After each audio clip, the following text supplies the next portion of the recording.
Hey, everybody.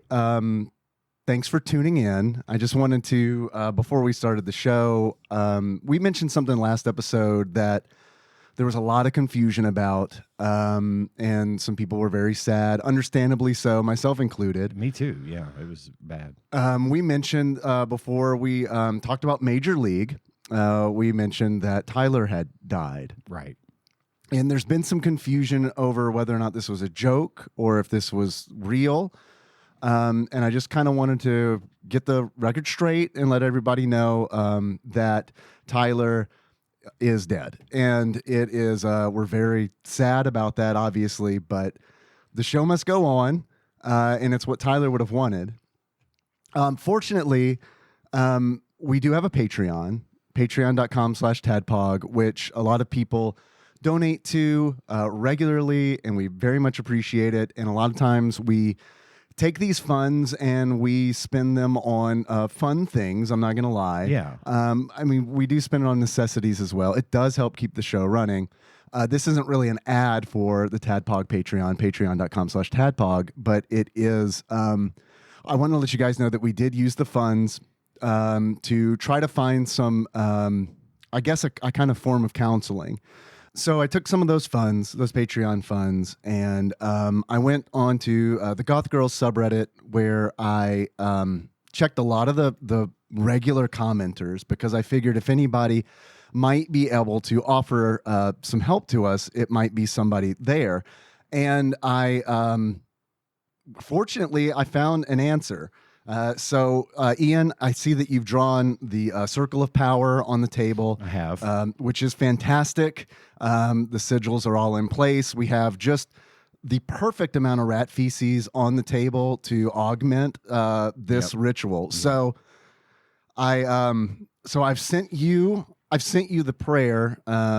I've sent you the prayer. You got it, right? Yes. This is from user Succubus Bait. And they said that if we play this, which I brought this Vitrola in that I'm going to set to reverse. Yeah. And so we'll play this and then we'll start the chant. Here, give me a second. I'm going to set the needle, okay? Okay.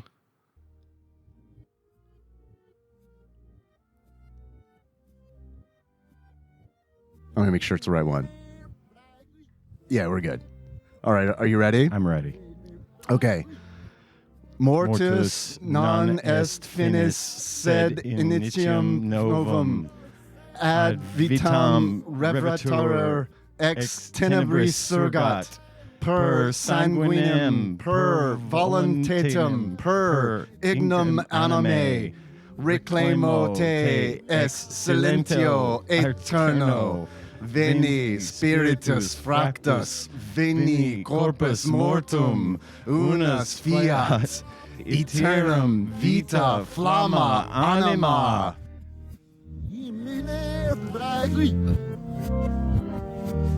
I think it's working. It's working. Tyler, baby boy, come back to me, Tyler. Tyler, you can do it. In other guy. Jake! It's right, it's Jake! He recognizes me. Tropical Gabriel. You're almost there. You're almost there. He knows where he is. He knows where he is. We're at the beginning. We're at the beginning, Tyler. Get off the table. We took your clothes off. We didn't have to, but we just did. Horny. It is Tyler. It is. His soul has returned to his body. Welcome back, buddy. You're about to listen to TADPOG. Tyler and Dave play old games. It's a comedy video game podcast. We would like to stress that the hosts are not experts and are really just very crass commentators. Seriously, this is an explicit podcast that happens to talk about video games sometimes. So please enjoy this pretty okay podcast with Tyler and Dave.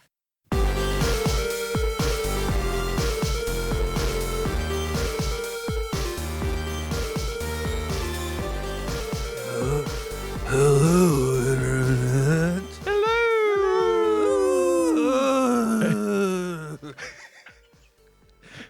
We did it. Jake, we did it. We did it. Good job, Jake. Thank you. Boy, that was hard. Took a lot Tell me out about of it. me. It was super hard. And thanks to all of our Patreon donors for getting us the funds we needed to be able to perform this ritual today. That's right. I gave a user Succubus Bait a very hefty tip. Yeah. And now I got to do it again next month because it worked. Major League? Major League 2. Major League. You missed the first one. You were dead when we did the first one. John Turley was here. It was great. Yeah. No, you died. No. You died. No. Everybody bought it online and were super concerned, and now I'm concerned for them, honestly. Because if a Nigerian prince contacts any of these people, they might be in trouble. John Goshko, very sweet. Very sweet. Have you ever heard of this app called T? Yes. Have you heard what's been going on with this? I heard on our subreddit that there was a leak. Somebody spilled the tea. They did spill the tea. Apparently, this is an app that was women all over the country were using to see if they were dating the same dude as someone else. In other words, as a way to figure out if their boyfriends or husbands were cheating on them. And part of the process to get registered into this site is identity verification by means of uploading your driver's license. Don't like that. They did. That's how they get you. That is how they get you, Tyler. That's how they got them, because after that happened, all of those driver's licenses were geotagged on the map and published on a public database for anyone and everyone to be able to get on and see their identity, their address, and everything else. So, just made me wonder if there was anyone out there in our listener base that might have fallen victim to this, that also might have thought Tyler was actually, no longer with us. Give us a call, 270-883-2555. Was your driver's license released on the internet? So, anyway.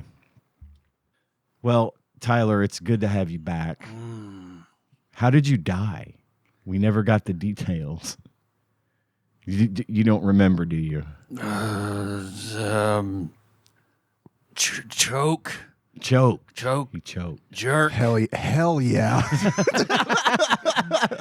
Autoerotic asphyxiation. Hell yeah. You went out good. Born on road trip. Yep. Been there. Got to keep it between the lines. Miss Melissa. Choke hard. Lemon fell out of mouth.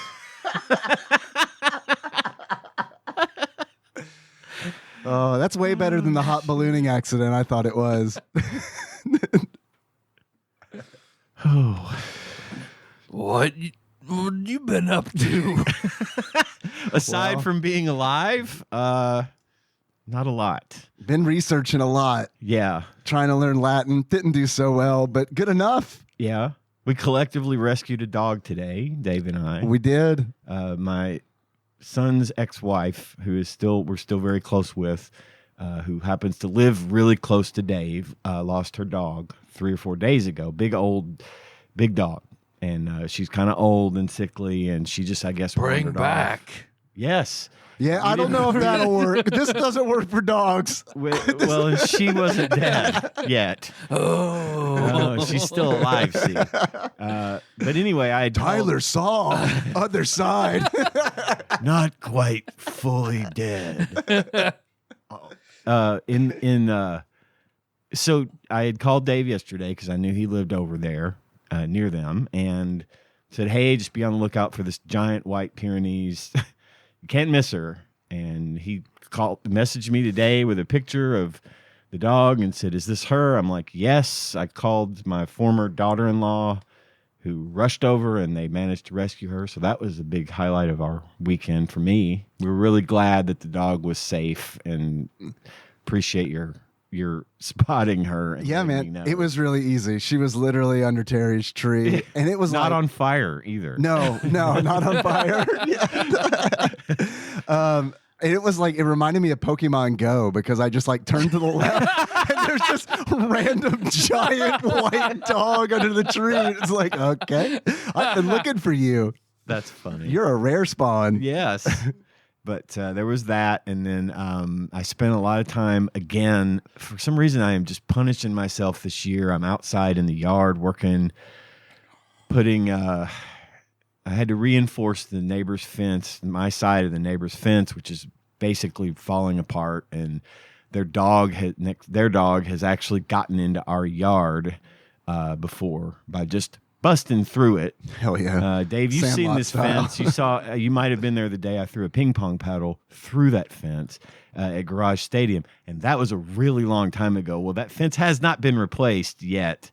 And so all of the plywood and stuff that I pulled up off of the shed floor, Right. I ended up reusing as reinforcement to the fence. On that fence. To keep the dogs from being able to get through. And hopefully my neighbors will fix that. But I did that, and I trying to plant some grass on the spot where the shed was. And I ended up thinking, well, it's supposed to be like 10 times hotter in the next few days than it has been even.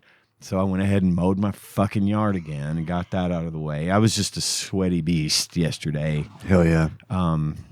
But I mentioned last week that Tyler, stay dead. We'll bring you back in August, late August. resurrect in autumn.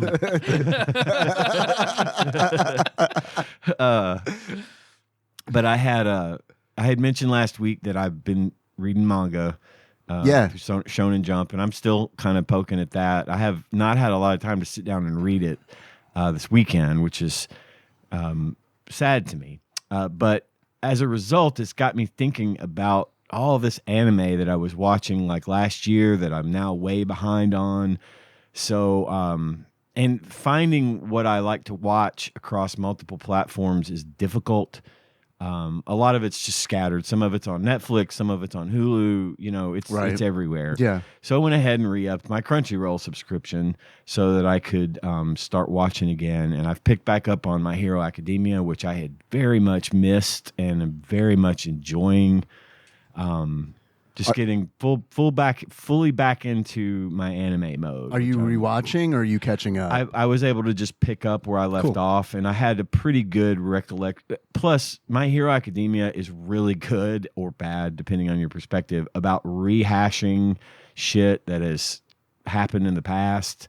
So, shonen. yeah, Oh, yeah, exactly. Yeah, they do a lot of flashbacks and a lot of filler. And in this, sometimes it drives me crazy, but in this case, it was actually very helpful. So yeah, I'm back into that again, and that's really kind of been about it. I played a little Overwatch this week. I had several days of a hiatus because of the colonoscopy, and I just didn't feel up to it. So I've been playing with John and Kaiser Arc a little bit, and I've almost been talked back into getting into Counter-Strike. Oh God! I know. I swore it off years ago, because I am so terrible at it, and I played it for years and never got any better. But there's some kids at work that are playing it, and John has gotten fired up about it again. That does not surprise me. I could see. John, I think, was still playing from time to time. Yeah, anyway, that tracks. He's got as many hours in Counter-Strike as I have in Overwatch, which is a lot. John's really good at is Counter-Strike, good at and I Counter-Strike. know he has logged hours in that game. Big hours. Like I have 1,600 hours in Overwatch since 2016. John has almost 1,500 in Counter-Strike. So And yeah, that might just be the current Counter-Strike too. no, it's not the current one. Okay. It's since 1.6. Okay. It's since it was a fucking Half-Life mod, Right. But anyway, I've actually installed it on my computer and It's gotten over. in and It's set up over. my controls. So now Have rope you can borrow. you need to get your own lemon. But it's probably going to happen. This one I won't play by myself, though. I'm not going to play unless I can get in with a team like, friends from work like we used to do. But I'm hoping this week to maybe get a little Counter-Strike time in. And what was funny, too, is like I have the opposite stance in Counter-Strike about collectibles and cosmetics and stuff. Because, in Counter-Strike, you get crates, like loot. You get like loot I didn't know crates that. and stuff. I haven't played since it was a Half-Life. They're called 2 cases. mod. They're called cases. And it used to be, there's like a battle pass system now too, but it used to be you'd earn cases by completing missions and doing things like that. And I had a whole bunch of. I used to love to collect those cosmetics, the different weapon skins, and knives are super rare and hard to come by. Like custom, not custom, but like special knives. They sell for thousands of dollars of real world money. Wow, I mean, it's crazy, that market. But what's really neat about that market is that if you have a bunch of stuff that you don't want, you can list it on the Steam marketplace and sell it to other players that might want it. Well, I haven't been into my Counter-Strike inventory in years. And so they were talking to me about it at work. And I got in there and looked and realized that I had several pretty rare skins and from years ago. Sure. And so because I don't care anymore about what weapons I'm carrying in Counter-Strike. My funds for video game cosmetics and shit goes to Overwatch. Rare skin. Legendary. Mythic. I like to buy skins in Overwatch, as I've mentioned several times on the show. And I figured out, I was like, oh, wait a minute. So I don't care anymore about my Counter-Strike shit. I listed it all on the marketplace. Nice. Every bit of it. Hell yeah. And I set prices based on, like, there's websites that track what the real world and in-game or Steam value, actual retail value of digital camo pants at the time of this recording is. exactly. And it's the thing is, though, when you sell stuff on Steam, you get Steam money, but you can't redeem that for real world cash. You use it for games and stuff. But you can use it to buy anything that you would buy in the Steam store. You can also list it on public marketplaces that will allow you to sell stuff for cash, but it's always a far less value than what you could get on the Steam store, because a lot of people are just, well, it's Steam money, fuck it, I don't care. Right. So I ended up listing everything, and after, I'm still like, because a lot of it was like 5 or 6 cents or 2 cents, stuff that didn't have any real value, but sure, fuck it, I'm just going to list it all anyway. Yeah. So every day now I get several messages of, you made a sale on the Steam store, 4 cents. You made a sale on the Steam store, 3 cents. It's been added to your wallet. Well, some of the shit I had listed at well over $50. I've sold it all. Hell yeah, man. I have made almost $200 Hell yeah, dude. In Steam cash. That's great. Which I can turn around and use to buy shit in Overwatch too, because Overwatch is on Steam. So I can buy coins for Overwatch to use to buy skins in that game if I want. Also, I can buy more porn games if I want. Hell yeah. Yeah, wait for Christmas sale. Exactly. Yeah. But anyway, dude, that's crazy to me, because it's like that means, so you can sell things in Counter-Strike and then buy things in Overwatch. That means there is an exchange rate for like currency from Counter-Strike to Overwatch. Yes. That's insane. It is crazy. Shoot bucks, 2 Stanley. Right. Stanley Nichols. Well, it gets even weirder, because not for me directly, not yet anyway, but one of my coworkers, his name is Ben, he's a really smart dude, and he has figured out that, so what he does is he goes into Counter-Strike and he'll buy the battle pass, right? And basically all you get in the battle pass is cases. And to open cases, you have to spend like a couple of bucks. You don't know what's in the case. It could have a rare item, it could have nothing, which is usually the case, but you have to buy a key for $2 to open a case, a key that's specifically for that, this named case, whatever that is, right? Okay. The cases can sell for pretty good money, especially if they're older. Like I had a bunch of cases I had never opened. Some of them sold for $5 or $6 a piece, which is a lot for a case. Normally the like commons and stuff that are out there now in the market go for $1 or $2, maybe if you're lucky. So what he's figured out is he buys the battle pass, gets all these cases, but doesn't open them, and he's sitting on them. Right, sure. when those cases, which are worth $1 right now, increase in value, so if they go to $2 or more, he could turn around and sell them on the market and end up, and the battle pass is like $15, but he'll end up making a really kind of a big profit selling those cases once they appreciate. Aren't video games great now? It's like you have to have like a knowledge of the Dow Jones Industrial or fucking stock market or something to play that game. And I thought, well, I might give that a try. Fun. I thought I might give it a try because selling all my shit worked out to the tune of about $200. Yeah, no, that's great, man. I love that. We're gonna see how that plans out. I'll be sure and let everyone know all right. as we go through that. But anyway, aside from that, I got nothing. What have you been up to, Dave? A few things. I drove up to St. Louis on Friday, hung out with Law Dennis for a little bit.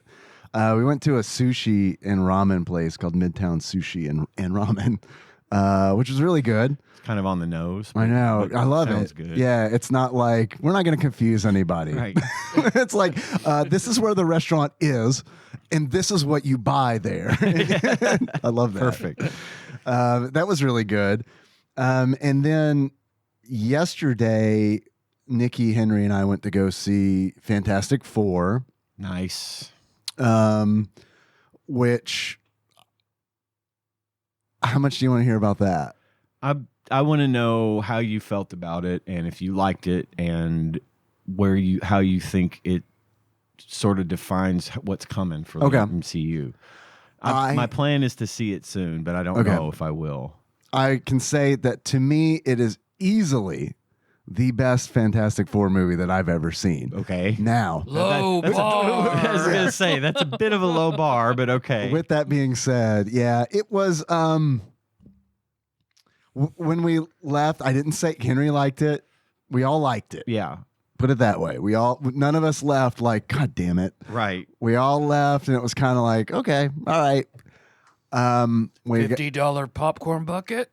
No, I've done that once, and that was with Karate Kid Legends. And it's just because Henry's like so into Taekwondo that it was like, yeah, okay. And we went with his like class and everything. But no, other than that, we don't do popcorn buckets. So we got home. I didn't want to say anything on the car ride home because I didn't want to spoil Henry's good time. But it was just me and Nikki. I was like, damn it, I wish you could have seen Superman with me. Oh, there's a nice photo of Murphy's chilling at home. All right, sorry. Good. No, it's all good. You wish they'd seen Superman with you? Yeah, I wish Nikki had seen Superman with me because like it is really tough that Fantastic Four and Superman came out so close to one another because Superman is like easily between those two, Superman is easily the recommend. Like without a fucking hesitation. I had a feeling that would be the case. Yeah. I mean, I've been looking forward to the Fantastic Four, but nowhere near as much as I was Superman. I had a feeling that at least as far as I would be concerned, that it would be a better movie. Yeah, I'm pretty negative. I feel like on. I don't know. I didn't think Fantastic Four was a great movie. I didn't think it was a bad movie, but it was also kind of one of those where it's like when I left the theater, I was like, "Fuck, is this their direction?" You know what I mean? Yeah. I left feeling that way. And it is. Yeah. I mean, they said that Secret Wars is coming soon. The two new Avenger movies. One of them is Secret Wars, and that is where they're apparently going to reboot the entire fucking thing. So I think and then that's when they're going to start leading into the X-Men and all that kind of stuff. So I don't know how that's going to play out, but I had a feeling that, I don't know. I had a feeling that Fantastic Four would be, and I haven't seen it yet. So, and I don't want to like, everyone's mileage may vary. Totally. Absolutely. Case. And you're like more keyed into the MCU than I am. So you might actually, you might get more out of it. And you're not setting like a low bar for me by any means. I already have my expectations set, and we'll just see where it falls from there. I'm just more curious to see how you felt about it. So it felt, man, I gotta say one thing. My biggest complaint probably about it was for it being a Marvel movie. I thought the effects were really bad. Really? Yeah. That's disappointing. Yeah. Like, I don't know. I don't even know what's in the trailer. I can't remember, but it's like there's a character in the movie that is like highly CG. And I felt like it didn't really. Every time they were on screen, it was like, oh fuck, man. So I don't know. I thought the acting was good. Okay. Yeah, I thought the acting was good. How was RDJ? Who is that? Dr. Doom.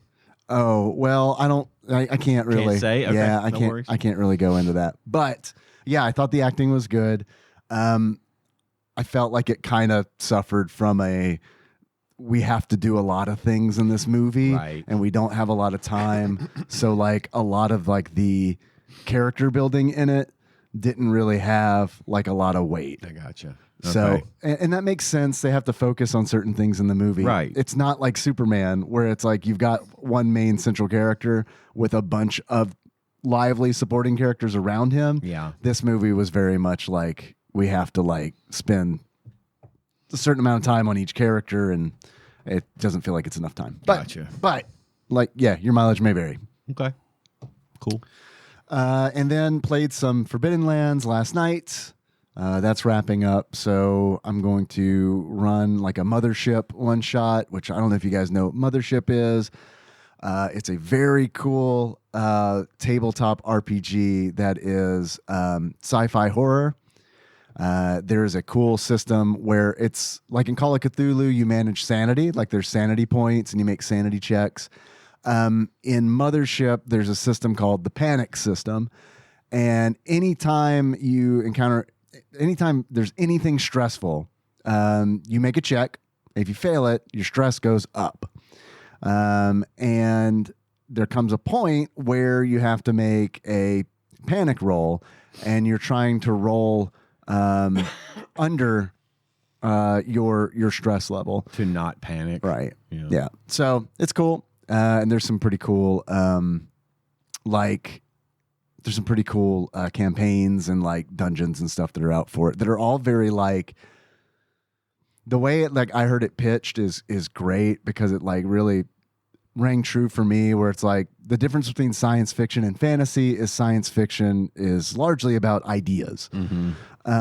And so a lot of like the published campaigns and the published dungeons and stuff are very much like they center around like an idea, like artificial intelligence, or you know what I mean? Like they kind of do what like science fiction like does, where they like explore just like an idea. Mm-hmm. So that's really neat. They've got like they've got a bug hunt campaign, which looks pretty cool. So that's pretty much it. I haven't been playing much in the way of video games. I've just been playing some Night Rain with Nicole, but even that has been pretty few and far between. Haven't been playing Final Fantasy or anything. Just been kind of yeah. I'm on a break. I might come back when the next patch comes out, which is supposed to be next month. But I don't know. I'm just kind of to a point now where it's just like Feels like a grind. yeah, it definitely is a grind. Yeah, it's not just a feel, but Right. but yeah, that grind just kind of like okay, we'll see. So yeah, that's it. Tyler, you probably had Dead. Sea of Stars DLC. Oh, Nice. how was that? Eh, Oh, Dave no like. the trailer Dave did not not wow me when I saw the trailer for it. Puzzle. Heavy. Oh no! Heavy. Heavy. Oh heavy. no! Sinistrals! Oh, almost. No! Yeah. Yeah, I wouldn't like it. Thanks for the warning. Major League 2? Major League 2. Yeah. Bad. Bad. Major League 2, bad. Not a fan. No. Well, were you alive enough to see Major League One? I mean, you had all these movies in the Major League afterlife. good. Major League good. Because we didn't get your feedback since you were dead last week. Fantastic. Okay, good. Did you watch it with Melissa? Major League 1? No. Okay. Because Major League 2. Yes. Oh no! Oh, she no. got two. Oh. Oh no! Oh, miserable life. My husband's dead, and now I have to watch this alone. Very bad. Not a good week for Melissa.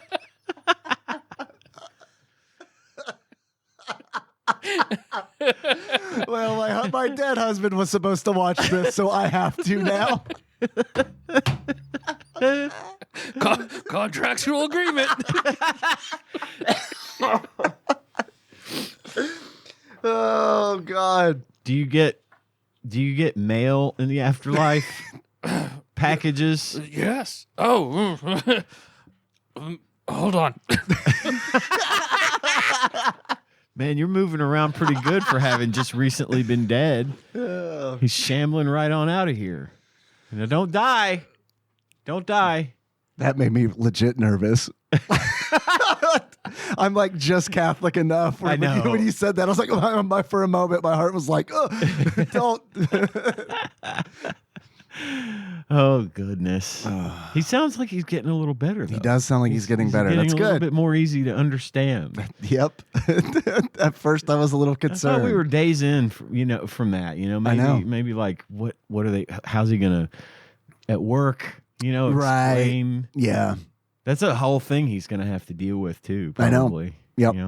What do? You go to HR and be like, "Hey, I was dead. I'm sorry, I was dead. but I'm back. It's cool. Please tell me my benefits are still in place." Yeah, that's a good question. Is it? Does Does the enrollment period, expire? Can he claim life insurance a second time? Oh, boy, Melissa's already got. I saw 2 new cars out in the driveway. Yeah. Yeah. She moved fast to cash those checks. If there's any evidence that necromancy is rare, a very rare thing, it's your life insurance premium. Yeah. Because if that were a regular occurring thing, I feel like that would be a very different market. Yes, it would. Yes, it would. I don't think they would have it. Like, it's either that or it's like, well, we have an anti-necromancy clause that states, this will not be paid out should necromancy be involved to bring said dead person back to life. That's true. Or they may just pay it out once. That just might be a thing. And then Right. your name goes into a database. And if Right. you ever try to get life insurance again, Yeah, you just can't. Yeah. Yeah. That's the payout's probably way lower too. probably. Yeah. Yeah. It's probably a much more expensive premium Yeah. as well. Like if your loved one dies, then you can buy a pretty nice gaming PC. Yeah. Yeah. Which is cool. Yeah, I guess. that's nice. Oh, he's back Hey, with a box. did you see Charlie Sheen out there? Is he still here? Deader than me. Especially in Major League 2. Yeah. Yeah, he kind of looked like a little bloated corpse in Major League 2. So we received a package, a long-awaited package from our dear fan and friend Cubicle Monkey, Cubicle Monkey, hell yeah. who promised me Tyler's face several when he months opened ago. that Yeah, package. Tyler didn't know, and I had not told Tyler for this very reason. These are Kickstarter autographed, if I'm not mistaken, copies of Dungeon Crawler Carl. Oh my God. Yeah, dude. Hell yeah. He did Hell this. yeah. Hell yeah. Cubicle Monkey did this for us during my most recent, Uber hype over all these books when I first started listening to them, and this has been a long time coming. I don't know if these are autographed. These are very nice books. They are. They're hardback. Yeah, Like right look at the foiling on right the there on the pages. title page. It's an autograph of Matt Denneman. It's got an individual number. Dude, this is awesome. This I got is 7268. What's the does that, anyone have 69 want to trade me? I got 7269. Nice. But I'm not Lucky. trading. Yeah, I would. 7253. Nice. So, yeah, this is amazing, and Yeah. thank you so much for this. I know that Cubicle Monkey also got his own copy as well, and he was nervous. He because he not heard anything about it, and it, you know how I think that's for John. Oh, this is for John think because that we have an one's for extra John book. Turley. I wanted to make sure that we didn't get Cubicle Monkey's copy. No, we did Okay, not. okay. He's got his. Let me give it to you because you'll see John. Just make sure not to give him the 69, won't. or or do. But he was very nervous that this wasn't going through because you know how Kickstarter can be. It can, sometimes Sure. campaigns don't go through, and then it did get its funding like almost immediately. So apparently there was some delays about it coming through, but yeah, here we are. We got them, and this is just amazing. Yeah, I am super pumped about this. This is an awesome book. Look at the foiling on the pages. It's really cool. It's very cool. We should snap some photos and post them to the Discord, particularly of the autographs on there. Yeah, this is awesome. Again, Cubicle Monkey, thank you. What an amazing gift. Hell yeah. Thank you so much. Worth being dead. That's your welcome back to life. Oh. You're welcome back to life present. Hell yeah. Awesome. This is great. Emily Post says, "Welcome back to life, present." Nicole appreciate joke.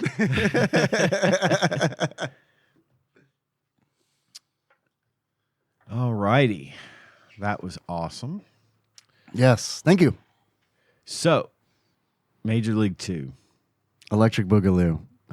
I wish it had been called Electric Boogaloo. I might have liked it a little better. I watched this as a kid. I haven't seen it since I was a child. I liked it as a kid. Same. I did too. Same. I wasn't a kid. Marbles. We used to say that at my house, Yeah. my dad and I. Which Not racist at all. not at all. Tanaka in traditional samurai card. Oh, do you mean the Japanese man named Kamikaze? Porky's level. The Japanese man named Kamikaze who runs into the back wall all the time. Did not connect the two. But yes. I'm surprised God damn. how they did like the fucking like ads in the stadium. I'm surprised he didn't run into like an ad for Battleship or something.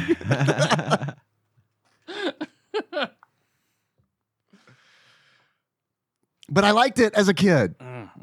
And as an adult watching it, I can tell you that I remembered liking it as a kid. And it is kind of a bummer that it is not nearly as good of a movie as the first movie. Well, and I think the thing that really kind of got me was that it's like they felt the need to do a recap at the beginning where they had the announcer guy, Bob Uecker. going through and telling us, okay, where's everybody at now? Last time on Dragon Ball Z. Last time on Dragon Ball Z, exactly. Previously on My Hero Academia. It was rough. And I thought, too, I had completely forgotten that Omar Epps took the place of Wesley Snipes and that as was Willie Mays Hayes. And nothing against Omar No, Epps, he's fine. But I love what a that bummer. guy. Yeah, because... I mean, like, well, and Tanya and I looked at this yesterday. Wesley Snipes was a busy motherfucker at this point. yeah. And he was probably in the middle of doing Demolition Man because Demolition Man came out at the same time, roughly. I've got some notes. Okay. Let's do some Okay. Yes, please. note taking. I did not do a TADPOG totals because I didn't think it was worth it. Do not All blame. you need to know. It opened at #1 in North America that year, which was 1996. This movie did Yes. opened at #1. Yeah, but it was only up against. It was up against something. They Billy timed and the it. Clonosaurus. They timed it right. In other Okay, words, it only okay. made 7 million. Wow, the first movie I remember being like a much larger and number. The gross total worldwide ended up being 30.6 million. A moderate success, but I think it was because people loved Major League. Yeah. And they were hoping this one would be, more of the same, which More of same. unfortunately More of same. it kind of was. kinda More of the was. same. Yeah. It wasn't very fresh. Rotten Tomatoes, 5% from critics. Cinema Score audiences gave it a B. Roger Ebert called it a comedy by the numbers and described it as forced and predictable. Agreed. Yeah. It was filmed at Baltimore's Oriole Park, dressed up as Cleveland Stadium, just like the first film. Let's see. Introducing Buddhism for Pedro Serrano and a new Japanese phenom, Tanaka, to shake team dynamics. After Major League Two's release, the real Cleveland Indians reached the 1995 World Series for the first time in 41 years. Bob Uecker even served as a real-life commentator on NBC. So I thought that was awesome. That was a cool, I like that. cool thing. But yeah, Tanya and I were going through and looking, and Wesley Snipes had an average of 2 movies a year, starting at 1989 and all the way up to 2000. Dude was busy. And never paid taxes on. Never paid taxes. Exactly. Because you could see, if you go through his IMDb, you could see a real big gap of him not being in as much. And of course, the most recent thing I've seen him in was as Blade in Deadpool and Wolverine. Yep. He's great in that. He is great in that. Yeah. He's the quintessential Blade. I've rewatched Blade recently. I need to watch Blade. Oh gosh, it's so good. I have mean, not seen Blade.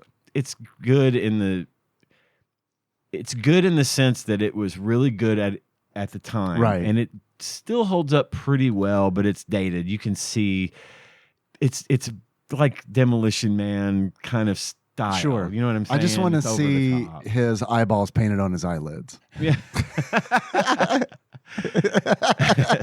That's what I really want to see that.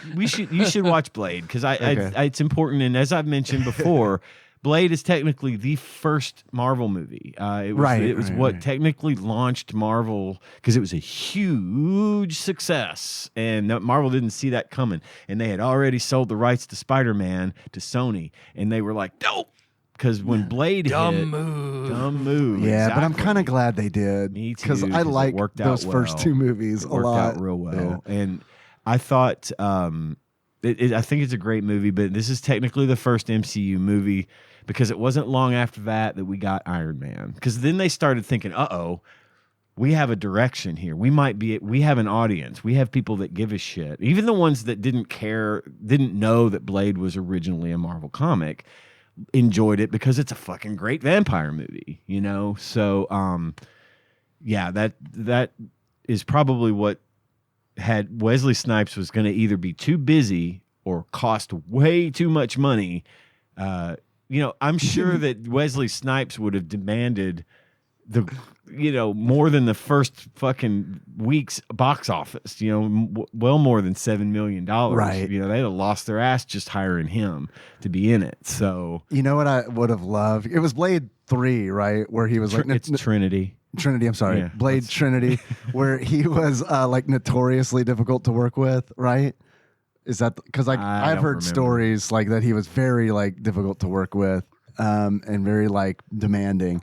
I think it would have been hilarious. Diva. Yes. I would have loved if they had replaced him in Blade Trinity with Omar Epps. That would have been great. Ryan Reynolds is in that. He's in Blade Trinity. Yeah, I've seen some interviews with him, them talking about that. Yeah. So, to promo Deadpool. And then, of course, Mahershala Ali is going to be the new Blade coming up in the Marvel Universe. So right. That's a great choice as far as I'm concerned. Production hell. Yeah. Speaking of, I don't know why that reminded me of Project Hail Mary that you talked about. I've seen the trailer for that twice, once in front of Superman and then once in front of Fantastic Four. Yeah. And it looked really fucking cool to me. And Henry was leaned over and was like, I want to see that. And I was like, as long as it's not rated R, we're going to that. It'll be safe for him. Yeah, it's not gonna be. I think it'll be fine. Cool. We're looking forward to it. I cannot fucking wait. And knowing what I know, having read the book or whatever, listened to the book, man, that book blew my fucking mind. It was so well written. It was as good as The Martian. I'm tempted to read it because the movie's not coming out for a little bit. Spring. So, next year, 2026 spring. So I'm kind of going back and forth where it's well, do I want to read it or do I want to just be surprised by the movie? It's not a long read. I don't think the book is longer than 10 or 12 hours, you know, over time. It wouldn't seem, and it doesn't seem like it takes that long to get through. Okay, yeah, that is a short book. I'm used to the fucking Stephen Dark King Tower, I 30-hour Girth Brooks. Fucking Dungeon Crawler Carl books are like 40 hours long. Yeah. They're insane. Definitely you should see. I would recommend it because I have a feeling. So one of the things that they've already kind of talked about in the trailer is sort of a plot point. There's a thing in the trailer that I was like, wow, that was a weird reveal in the trailer. I know There's exactly a thing what in you're the talking trailer about. and it's like, what the fuck? That was kind of my big hang up there. I was like, why are you telling us all this? This was a turning point in the book that was like so powerful for me. And I thought, well, God, I guess maybe they had to. It's got to be because marketing. of It has to be. Well, it's either right? marketing or maybe because I will confess that the first time I listened to Project Hail Mary, I had concerns about how this was going to translate to film. And I feel like they may have had to make some creative choices so that the story flows properly on film versus the way that it goes in the book. Okay. Again, your mileage might vary on I think that. I'm going to read it. I would listen Yeah. to it, give it a shot, and after that, you should listen to The Martian because Okay. he's a great author. Okay. There's another book that he did. I mentioned it on the show before. I cannot fucking remember the name of it. I'd have to look it up.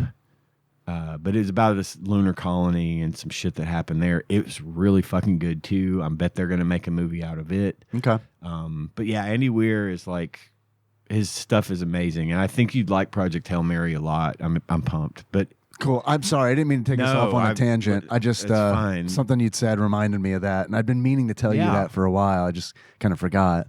a tangent was off of Major League 2, so really Oh it's fun. God, we gotta get back, to to Major it. League 2. It was fine. I mean, it wasn't the worst movie ever, but it wasn't. It just was. It just felt Boring. it was boring, and it was just Flat. Flat. Yes, flat is the word I was searching for. It just didn't have any. Even the moment at the end where they're coming back to win and all this stuff. I thought that the guy and I know they did this on purpose, but the guy they got to play the Charlie Sheen's rival, the Parkman. I know he was supposed to be a complete dick, but I've never seen him in anything where he isn't kind of a dick. He's been in a lot of other movies I've seen, and I don't have anything against the guy, but I don't know. It felt to me like they were trying to do too many ups and downs in this one, right? So like we're at our lowest point in the first movie, right? We're at our lowest point. We raise up, we get a little hope, we get a little more, and we're brought down a little bit, and then we skyrocket to the top, right? Mm-hmm. This one was up, down, up, down, up, down, and it kept feeling like, are they going to keep fucking throwing challenges at these guys like Pedro Serrano?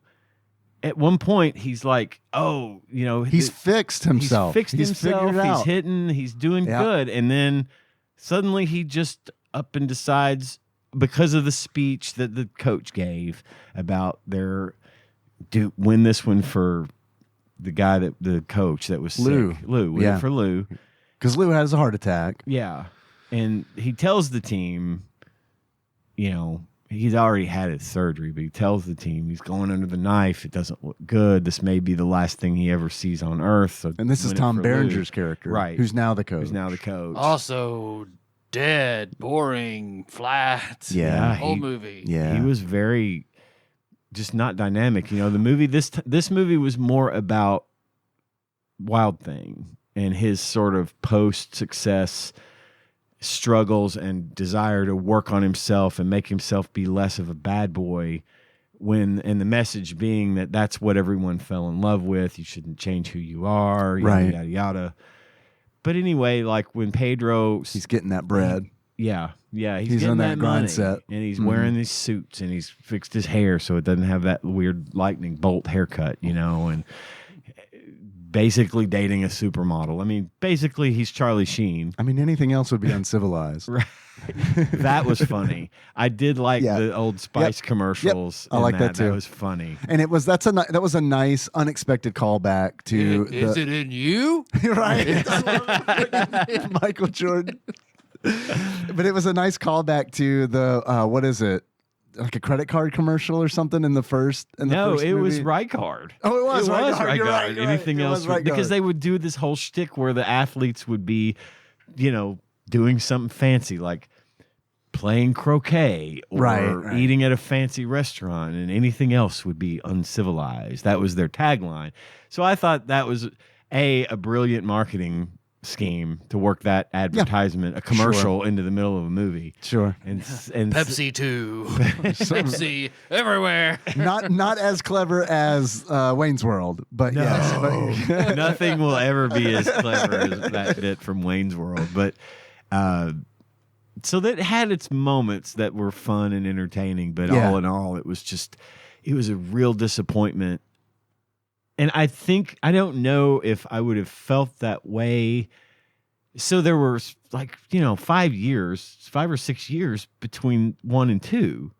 There's a long span of time in production time, in real world time. Mm-hmm. And because this movie came out in 96, the script had been copyrighted and written in 1994.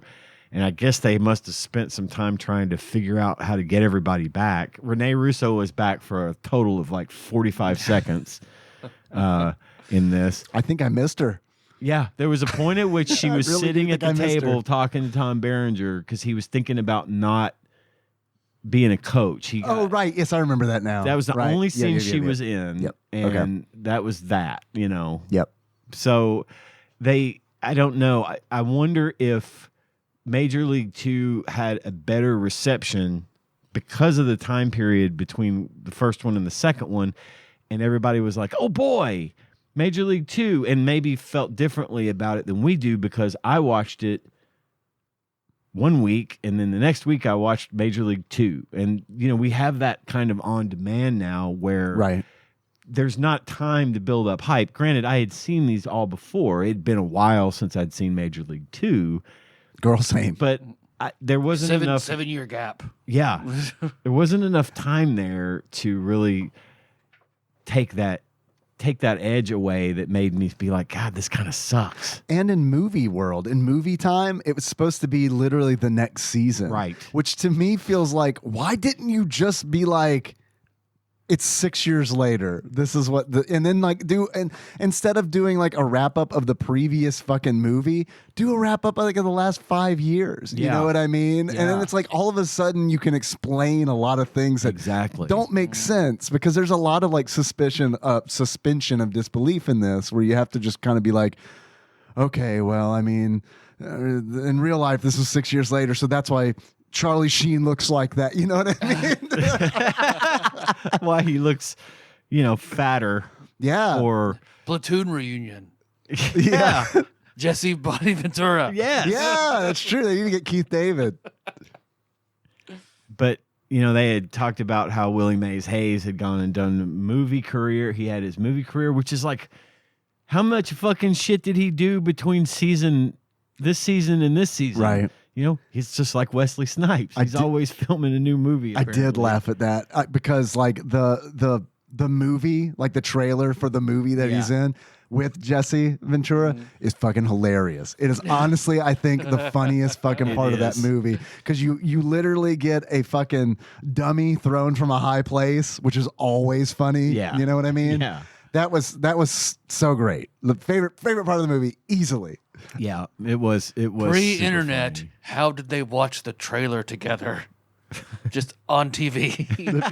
So a VHS tape, I don't know. Willie Screeners. Mays Hayes just recorded it.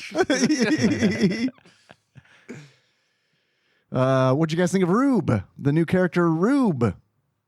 The catcher, new catcher. He was Good. He always plays that kind of guy in the movies that he's in. I don't. Who is he? He reminded me of Mike from Mystery Science Theater 3000 because the very first time he was on screen, I literally was like, "Mike in this movie?" And then I had to squint and be like, "Oh no, that's not him." Fine edition. Fine edition. They should have done. I feel like they should have done more of that, where it's like it's tough. It's a tough spot because obviously you don't want to like disregard the previous cast, but with Rube being there, it felt like, oh, there should be more new people. That's exactly right. They should have had more new people in this, and even Tanaka was kind of like not really a huge part of this movie. I mean, you'd think that they would have made him be more prominent. What little he was in the movie, I thought was awesome. Yeah, but there wasn't enough of him. There wasn't enough of any of the new guys. You know, they should have had basically a whole new roster here. You know, where we see the same kind of thing, only we see a different sort of development arc. And I thought they did that really good with Rube. I thought Rube was a pretty good character. or maybe, I mean, I'm sure Cleveland wouldn't like this a lot, but it's like you take maybe Tom Berenger and he coaches a different team, and that allows you to like introduce a whole new team, and then you have cameos from the old cast. You know what I mean? Or I don't know. It just feels like then you got a different movie. This is the same movie we just watched. It's just the jokes aren't as good. Hero's journey reset, but everyone boring. Right. We know that we're not done with Major League. We still have Back to the Minors to watch. Yes. And he's in it. Who is? Rube? Rube. Okay. Scott Bakula. Yes, and Scott Bakula. He was in Dragon, the Bruce Lee story. He was in Starship Troopers. He was in Starship you're right. Troopers. Holy yes, shit. I didn't forgot recognize about him from that. Forgot about that. Funny enough, he appeared in several episodes of Quantum Leap. Hey, there's the Scott Bakula connection. That's our next podcast, the Scott Bakula connection. He was in Bring It On, All or Nothing. Crimson Tide, In the Line of Fire. I've seen all of these movies. He was in a movie called Rented Lips. Ooh. Rented Lips. Love that anime. While we were watching The Girlfriend Nikki, Melissa went, "Oh, Kmart, Alyssa Milano." Yeah. Yeah. Also, it's like She was in Coneheads. She was the girlfriend in Coneheads. There's a scene in Major League 2 where Charlie Sheen shows up to like a pizza party with some like I don't know. It's like underprivileged kids. Underprivileged kids. There you go. Like foster kids. Yep. And he gives them all a baseball and says that he'll have the team sign the ball, all each for them if they want. And then he says, okay, goodbye, and leaves.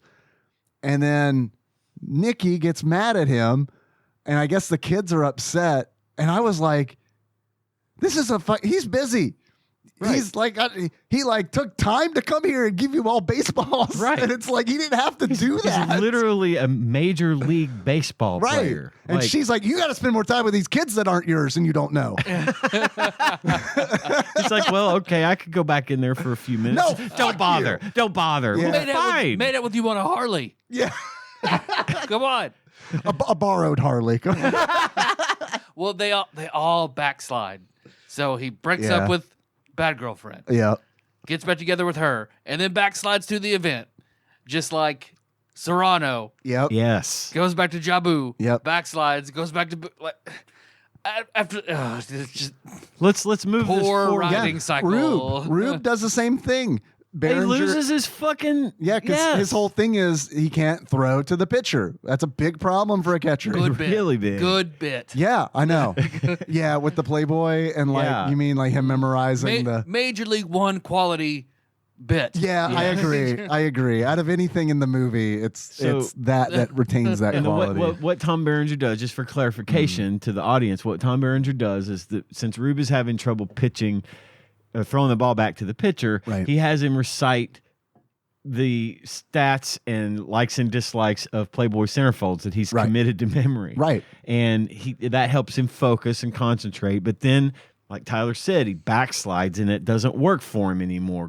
Because they bring back the fucking woman owner. that was the owner. So we're jumping all over the place here. That's fine. The woman that owned the team I don't recommend originally- anyone watch this movie. Yeah, So it's not we can worth jump it. all the fuck around. Yeah. Because Dorn should have stayed antagonist. Right. I agree. Agreed. Yes. And he wasn't. And so she sold Corbin Burnson's character Dorn the team after they won the pennant. Which I liked that. I thought that was fine. I thought that was a neat like kind of development. But yeah, I agree. But- like Dorn should have just been an antagonist and like kind of taken over her role. And then you've got this extra dynamic where it's like, come on, man, you used to be on this fucking team. Right. You know what I mean? But they didn't do that. Right. And so at Feels some like point, test audience rewrites. It Yeah. does. and he had apparently let the team, he just couldn't manage financially. The team wasn't making money. They were losing money. So he sold the team back to her. And her first order of business was to go into the fucking locker room before the big game, the big final game of the series against Chicago, to psych them out. And for some reason, it fucking works. Like, Yeah. how the fuck are y'all going to let her get under your skin? She hasn't been a problem up to now. Right. And then suddenly she's here. Right. And feeding them all this crap and making them doubt themselves. And so now here we all are. We're back to Rube being fucking confused and not able to throw to the mound. And it's like, we don't need this to be a repeating thing. You Right. know? Let them move forward or don't, but let's get it over with. Also, what the fuck is her motivation? I don't. It makes no sense to me because it's not like, oh, if you lose this game, we're moving the team to Miami. There's no consequences. It's just like it's in her benefit for the team to win at this point. So it's like, why go in and just? I mean, I guess the answer is she's evil, and that's lazy fucking writing. Yeah. Perfect. she is an evil woman, and like that's it. And of course, there's the big scene where, after all this self-discovery, Charlie Sheen's character, Ricky the Wild Thing, what's his last name? Ricky Vaughn, comes back to pitch the last. Same character as Ferris Bueller. Mm-hmm. Yeah, Okay. pretty much. That's my headcanon. Yeah. We did talk about that last time, and yes, we think that's correct. Also, it might be the same character as what movie was it in where he's like, it might have just been called Outrun or something, where he's like, he like kidnaps a girl and then they like are being chased by the police for like a really long time in the desert. Maybe I'm conflating movies. I know what you're talking about. Mm-hmm. Fuck. I'll look it up. It was a pretty good movie. I liked it. Christy Swanson? Yes. I liked it as a Yes. kid because of Christy Swanson. The whole that is a really good movie. I liked it. I mean, it was to me when it came out, and Tanya and I've probably watched it several times. He was also in The Wraith. The Chase. The Chase, yes. The Chase. Great movie. I love Yeah. that movie. Have you ever seen The Wraith? No. Great movie. Super sci-fi, fast cars. They use this really crazy concept car that's an actual car that Dodge built. Highly recommend The Wraith. Okay. It's not a great movie, but it's a lot of fun, and the cars are really fucking cool. Okay. But What anyway, year was this? Was this like a this 90s would have thing? been this would have been like, I want to say it was early. It was like late 80s, early 90s. Wow. Okay. Anyway, the big reveal when he finally decides, oh, I'm going to come back to being the Wild Thing, and he Right. walks in from the bullpen, and they play the song Because he's lost his fastball. he's lost his fastball. They play the song, and everybody's all Randy pumped Quaid, and very hyped. upset. Oh Very upset. God, Randy Quaid in this is just like, man, did you turn out the way that you are just because of the way all of your characters were written? You know what I mean? Or it's like, does art imitate Live life, or is it the other way around? I really love Randy Quaid. Yeah. Of course, he's Cousin Eddie. He's the guy from Armageddon or Independence Day that saves the day. You Right. know, I love his characters by and large. This one I fucking hated. Yeah. It was the most annoying shit. And I get it. It's He 'cause was supposed to be. He an was supposed to annoying be, asshole, but also Jesus. the jokes are horrible. Yeah, they so it really makes it, are. hey, mild thing. And it's like, oh my God, please write a better joke. Please. WWF level taunts.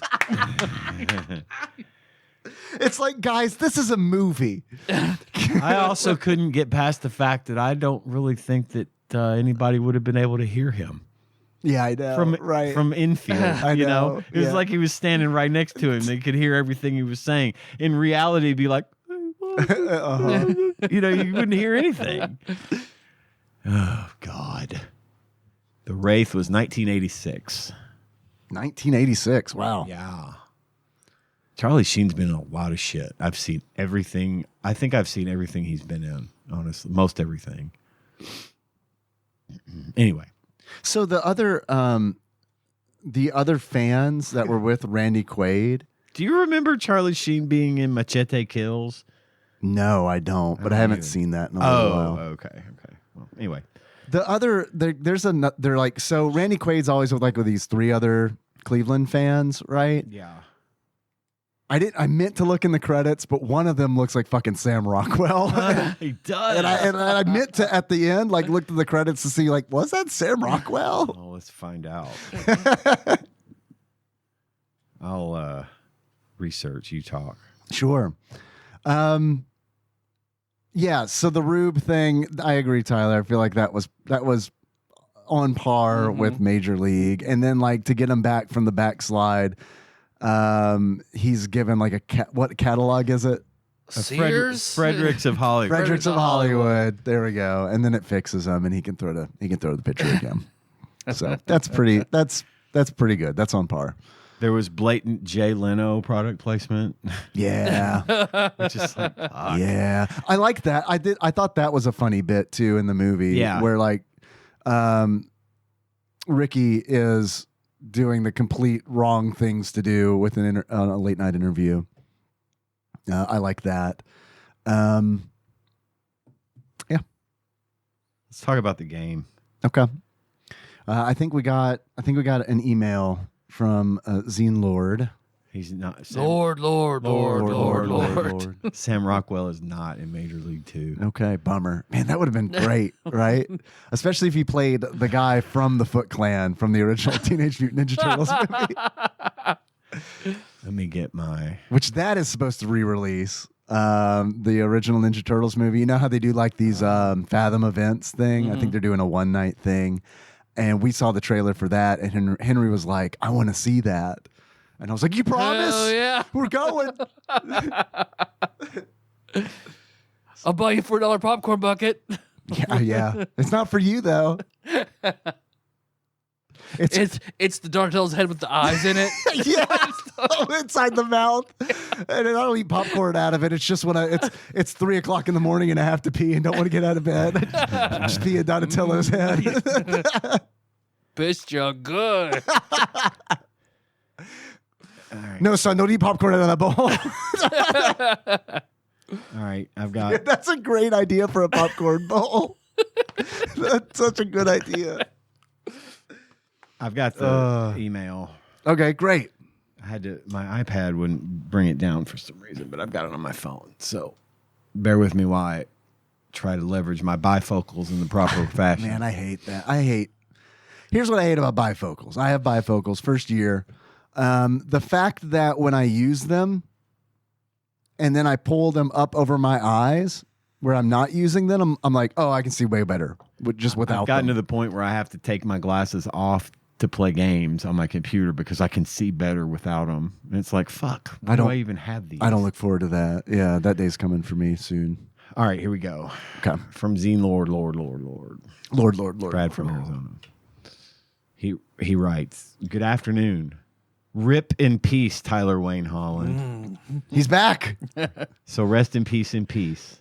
Double peace for you. I'm wearing a black armband on my Paducah Chiefs jersey. Nice. I want a Paducah Chiefs jersey. Yeah, hell yeah, man. I used to design their programs. Hell yeah. Do you want a Savannah Bananas jersey? Yes. But they're like $85. They're a hot fucking ticket right Yeah. now. Apologies if I got Tyler's middle name wrong. Nope. No, good. My recall is not quite as good as it used to be. Yeah, well, welcome to getting older, pal. Back when I was playing games like Super R.B.I. Baseball. This is the game we're playing today. We have said that once this whole episode. You're right. I love it. Oh, I was dead. We had we had a fucking resurrection to perform. This review is by Quick Draw McGraw from the April 1995 Game Pro. Super R.B.I. Baseball for the Super NES by Quick Draw McGraw. From arcade to 8-bit to 16-bit, the R.B.I. games have been some of the most complete baseball carts ever.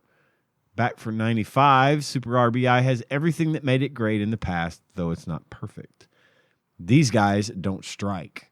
Options, options, options. So for context, when this game was released, there was a baseball player strike going on. Ah, okay. I remember that happening, but I didn't. That's what the header means. Gotcha. Options, options, options. As if 700 real major league players and all 28 of their respective teams weren't enough, Super R.B.I. also throws in every divisional winner since '88 and a bunch of all-star rosters with every stat you could ever need. Use player ratings to determine your lineup for a regular game or best-of-7 series and create your own dream team. Relive classic moments in Game Breakers mode or swing for the fences in exciting 20-pitch home run derby. Unfortunately, there's one big E, that means error, in this game's scorebook. With great control in previous RBI Supers, poor controls are surprising. The very slow reaction time to button presses complicates the game's confusing controls. The green monster lives. See, the green monster is the big wall of... never mind. As is typical in the RBI card. I watch enough baseball to understand. Not as good as basketball, but like second as baseball. Gotcha. As is typical in the RBI carts, the graphics and sound are clear and have a comical side. Finely detailed stadiums and cartoony animations highlight the show, while the familiar music and umpires wail in the background. With more features than any other baseball cart, Super RBI should have been serious competition for excellent games like World Series Baseball. Too bad the controls undercut that potential. Still, with a series as popular as RBI, can a 32 or 64-bit version be that far away? Probably, because I don't think we ever got a 32 or 64-bit version of this. Yeah, I don't know if this lived on the PlayStation. I don't think so. I know that Super Bases Loaded did. Yeah. There was that was on the PlayStation, which Okay. I was amazed. So maybe Super RBI. So, in summary, Super RBI Baseball by Time Warner Interactive. Graphics 4.0, sound 3.5, control 2.5, fun factor 4, challenge adjustable $49.95. 8 megs available now. 2 players. Password saves. ESRB rating not yet rated. Later, Zine Lord. See ya, Zine Lord, Thank Lord, you. Lord, Lord. Thank you for the email. So, okay. There was, in 1995, there was an RBI baseball on the Sega 32X. Okay. And then its next release was in 2014, RBI Baseball 14 on the PlayStation 3, PlayStation 4, Damn. Xbox 360, Xbox One. I didn't know that existed, I so... could not have been more mistaken. Well, I mean, there's a huge gap. Right. There's a huge gap. Like Major League. Yeah, like Major League. So I liked this game. Maybe it's because I didn't really like Super Bases Loaded 1, 2, or 3 that much. I thought, in my opinion, Super RBI Baseball was a much more enjoyable baseball game than those 3. It was I thought it was laid out better. I thought the experience was better. I thought it felt less rudimentary, but I had a whole lot more trouble playing this one. Did you? I just did not. I could not connect with the fucking ball. I Really? could not field for Yeah, it was shit. tough. I switched to automatic on that, which is maybe why I liked it more than Super Bases Loaded. Because with those, I didn't use automatic, but because I struggled with it so badly, for this one, it was just like, fuck it, man. I'm just going to turn that on automatic and then like just try to enjoy it.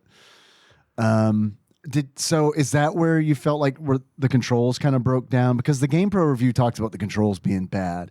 I didn't personally think that they were bad, but I didn't do a lot of my own fielding. I mean, I would throw to bases and stuff, but I wasn't like moving outfielders around and stuff. Admittedly, I didn't spend as much time with this one as I did with Super Bases Loaded because time was not on my side this week. But from what I did, my impression here was I picked up Super Bases Loaded and played it, and I was able to play, and I didn't have any trouble. This one felt, I think I got a little overwhelmed. And again, this would be a great game for a big fan of the sport. I do applaud the fact that you've got the entire roster, because they had the Players Association endorsement for this, Right. So they could have the actual players with their actual stats And their numbers. and you could get in and customize the team, and it would, for that kind of control and customizability. I think it's leaps and bounds over bases loaded. But for me, I just maybe felt overwhelmed by that, and I didn't have the time I really probably should have to sit down, fuck with it, go through all the modes and see. But for me, this is a win only because of how much more it has to offer than Bases Loaded did. There are a lot of different game types. Yeah. There's like you can play a single game, you can play league, you can do a best of 7. There's like the review said, there's a home run derby. There's a mode called Game Breakers, which I thought was pretty neat, where they kind of, and I know other sports games have done this. This isn't like a super unique thing, but it's a mode where they drop you into scenarios where it's like, for example, like bases loaded, 9th inning, and like the you have a goal, and the goal is to not let the opposing team score, Right. or the goal is to score first in a different scenario. So I think that's neat. It's a nice option where it's like, man, I don't have the time to play a full game, but I do want to do like one of these scenarios. And I don't know enough about baseball to be like, oh, that's a famous scenario from like a game. You know, right. they might be. But I thought that was neat. That is neat. You can create teams. There's a weird mode called Stadium Tour where you can just like view all the stadiums in the game, which to me is pointless. Right. That's like super like, why the fuck is this in there? But I guess why not? You can put it in. I guess for like a big baseball fan, like when this came out in 1995, that might have been cool. Well, apparently the stadiums do resemble the real parks in the cities that they're in, and that's cool. but they just don't have the official names because sure. they did not get MLB licensing Right. to have team names and stuff. So yeah, for like you said, for a big fan, you want to see Comiskey Park or you want to see, whatever. It is there for you to see. It's pretty neat. That is a neat feature. I don't know that I would have. I saw a TikTok where this guy goes to all the stadiums trying to find the worst seats in every stadium. I know the seat. I think because I've seen that In one. Wrigley. The one Yeah. right behind the pole. The beam. Yeah, yeah. You have to straddle it to get behind it. And Yeah. I had the worst was the fielding. Had trouble hitting. I had a lot of trouble hitting. I mean, I only hit a handful of times, but I was able to. In the like most baseball games we play, I don't score. I lose quickly. I mean, I was able to play this a little, Okay. which is hey, cool. I wasn't miserable. Yeah. So, but man, fucking bunting, man. That's the cheat code on this fucking game. Yeah. Oh, is it really? Yeah. I bunted on the very first pitch, and it was like, oh, the catcher doesn't do shit. Right. Nope. He catcher- doesn't run for the ball or Nope. anything. Nope, the pitcher does. Yep. And it's like, it takes him a long time to get to that ball. I would just bunt until the bases were loaded and then try to hit. Yeah. That's it. I liked that. Okay, so the point of view is from behind the batter. And it's that way regardless of whether you're hitting or you're pitching, Right. Which I was fine with because they do this thing where I know other games have done this, but just because we played Super Bases Loaded recently, it's difficult to Which not had a compare really it. strange view. It really like did have a three-quarter strange view. behind the pitcher kind Yes. of thing. Yeah. But in Super R.B.I., you can see in these tiny windows, I'd say tiny, but windows, you Yeah. can see first base and third base. So you see all the bases at the same time, which is great. Even if it's great if you're pitching, because then you can pick someone off who's trying Right. to steal a base, and it's great if you're batting because you're also giving your runners leads, Right. or stealing bases. So I really liked that. And then also sometimes those windows will show like the fans. I don't know if you guys saw the Yeah. wave. Sometimes it's fans doing the wave in the Which is in the window. Massive improvement over the crowd and Yeah. Super Bases Loaded, which was Yeah. basically just static. Yeah, on a pretty TV much. screen, color static. Yeah, yeah, totally. The ones in Super Bases Loaded actually remind me of the crowd from like Mike Tyson's Punch Yeah, Out, where yeah. it's just like they move every now and then, but it's like 2 frames, Right. Yeah. if you want to listen to the whole Star Spangled Banner, you can. Nice. Hell yeah. You can do that. I thought that was hilarious. There is also, I thought the voices in this were really good. And I thought they were very useful most of the time because it's like the announcer will call like where the ball is hit to, which is a nice audio cue for like fielding. Because he'll say like second base, and it's like, okay, cool. I have a general idea of like where this ball is going. Or he'll say, center field. Shortstop. Yeah. Yep. So I thought that was nice. And the voices I felt like were very easy to understand. They were clear. It wasn't muddled. So I like that. It's also funny to me that like it's not obvious when a run is scored. Because like I would be so focused on like managing a bunch of different things while playing this that like one of my runners would get home and it's like the crowd doesn't react. There's like a tiny message that comes up that says run scored. It's just like, once the play is done, I look and I'm like, oh yeah, cool. Two of my guys scored. And the crowd is just like, cool. Well, there's watching Major League 2, which shits on Ricky Vaughn for having an 86-mile-an-hour fastball. Yeah. Then playing this game where it's like 86 is fucking great. Yeah, Yeah, it really is. It is. I struck a guy out with an 83-mile-per-hour fastball. I'm like, okay. I accidentally, I thought I was picking the stadium, but picked St. Louis versus St. Louis. Nice. So Oh, I didn't know you could do everyone that. looks the same. They don't switch the uniforms No, or anything. Like whenever I was on offense, I got a slightly grayscaled my pitcher, but batting against this team, all the exact same. Oh my Nice. God, that's They're all red. hilarious. It's like all 4 Ninja Turtles. They're all like exactly the fucking Were you same. playing in the in between? Like how was like how does that work? Like in like a real life scenario, like. Are we talking about like a Dark Tower kind of thing? No. Like, I can't remember what it was called. The fucking like space between worlds. Toadash. Toadash. Hey, there it is. Thank you. Yeah, were you playing Toadash? Toadash I was baseball. dead. So Yeah, that makes sense. That's a good idea for a game, Toadash Baseball. We need to come up with this. I do love a weird like twist on baseball. I do Yeah. too. Yeah. Is there any games that we can play weird twisty baseball games Well, that we could play for Major League Back to the Minors? There is. The- Sweet. We'll get to that. In a the minute. robot yeah. baseball for NES. Yes. I Super lo- Baseball I love 2020. that. Ooh. Mm-hmm. Okay. You even suggested that, right? Mhm. Yep. Okay, that's right. I forgot. Nice. Okay. I was jumping ahead. Sorry. You're good. No, man, I'm also looking forward to playing this game that I've wanted to do. Like I've been looking forward to doing an episode on that for a while. Okay. Yeah. Well, perfect. It'll be the perfect end to our triple header. And hopefully it'll pick us up from watching Major League Watching 3, Major which League. I anticipate to be Mm-hmm.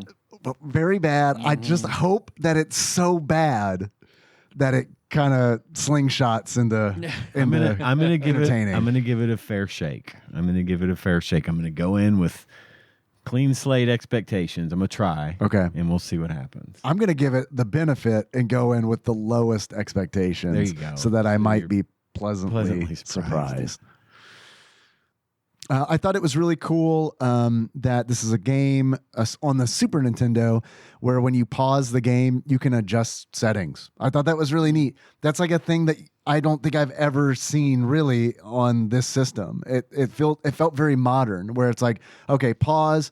All right, I'm going to go in and I can change some of the settings that I set at the beginning of the game where it's like, you know what? I want to do manual fielding. Let me switch that on. That's I think that's awesome. very, very cool. And Super full featured game, very modern feeling. especially Yeah. for a Super Nintendo game. Yeah, I totally. feel like they really just squeezed every last drop of Yep. everything they could into this card. They wheezed the juice. Yeah, that's right. I looked at some other people who had reviewed it, and this is generally considered like of all the baseball games on the Super Nintendo, this is like an A tier. Okay. Really? Yep. Cool. I could see that. Again, especially if playing video game baseball is your thing, you want that kind of feature set, and so they gave it to them. Mhm. It's good shit. You guys have any achievements? Boy, do I! Hell yeah. I have a whole set of ChatGPT achievements and a whole set of my own achievements. Hell yeah. You wanted to burn some time in this episode? Well, here you go. Let her rip, Jake. Thank you, Jake. Let's see. So these are the ChatGPT achievements inspired by quotes from Major League 2. Okay. Because I didn't write Major League 2 quotes for my achievements this time. I told ChatGPT to do that, and then I wrote my own. Okay. And I'm not going to read all of these. I'm curious if they Fucking lot got of them. the quotes correct. You're going to need a rocket up your ass to catch that one. Yep, I remember that And line from the movie. That's hit a home run over 450 feet in home run derby mode. You have no marbles. I remember that one too. Strike out 3 times in a single game with the same player. I got that one.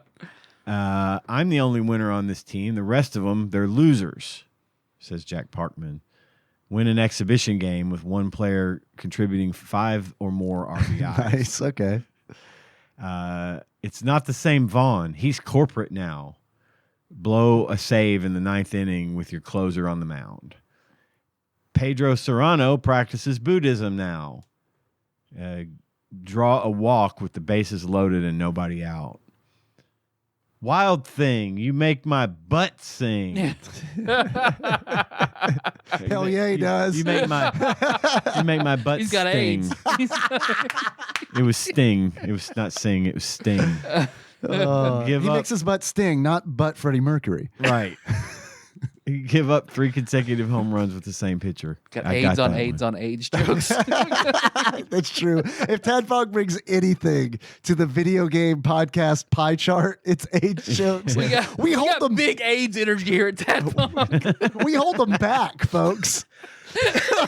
Every episode, there's like 4 age jokes I want to make. We hold them back. They just keep coming and they flow so much easier than It's everything basically else. curable. It's fine now.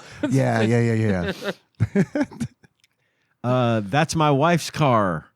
Accidentally throw to the wrong base, allowing a run to score. Harry Doyle here, still broadcasting, despite orders not to, which I thought was a really good line. Play through a full 9-inning game using only real MLB players from the 94 season roster. And then finally, let's win the whole damn thing again.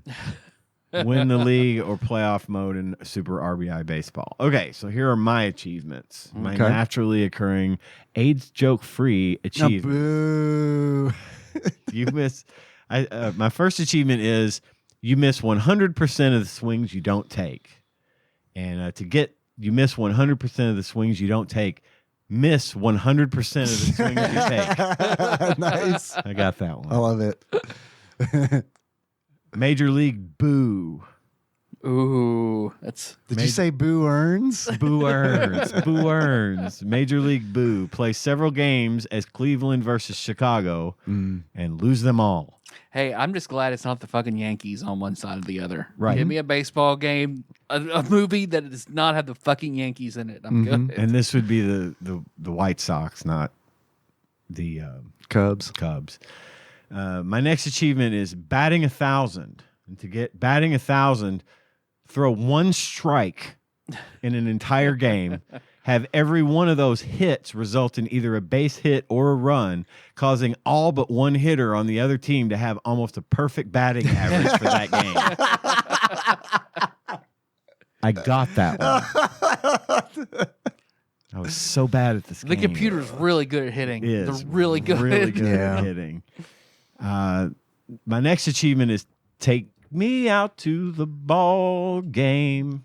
And to get that, start playing Super RBI baseball with optimism. Oh, My next achievement is take me out to the crowd. Watch the crowd get excited every time strike 3 is coming up. I'm waiting for the age joke. Buy me some peanuts and Cracker Jacks. That's my next achievement. And to get that, try to eat lunch while you're playing this game. Hey, I ate breakfast while I played That it. counts. All right, That hell yeah. Try to eat a meal I ate a fucking omelet while I while played playing this. this game. And then my What final fillings in said omelet? Ham, jalapeno, and cheese. Mm, Hell yeah. Mm-hmm. hell yeah. My last achievement is I don't care if I never get back. Turn the game off in front of me. Yep, that's what I thought. That's it for me. Hell yeah, man. I love those. I only have two. My first achievement is not Roger Clemens baseball. In order to unlock not Roger Clemens baseball, you hit a total of 21 home runs against Roger Clemens. Because when I played this game, I simulated the Major League Two. So I had Cleveland versus Chicago. AL. Yes. And then when I saw Clemens come up, I was like, hey, I know him from a video game I hated. Also considered a D tier on most every list. It's such a bad game. It's such a bad game. And my last achievement is Lemon Party. In order to unlock Lemon Party, you win a game. Because when you win a game, there's a PNG of the sports section with like 4 old guys setting off bottles of champagne. And it is like, there is no fucking way. There's no way the developers weren't like, does it look like that guy's coming? There's no way. So that's it. Okay. I love them. I've got 2. The first one being fuck you, guy. You unlock that by loading the bases by bunting. Okay. Nice. The other one is based on the first time I saw the movie Major League. I saw Major League One? Major League One. Saw it on TBS censored. Oh, the movie. Yeah, TV movie And version. Nice. the weirdest line was the coach going up to Taylor or going up to Ricky, and he goes, like, strike this fucker out or something. TBS, it goes, strike this guy out. So Mr. Black. My achievement is strike this guy out. Pitch a perfect inning. Nice.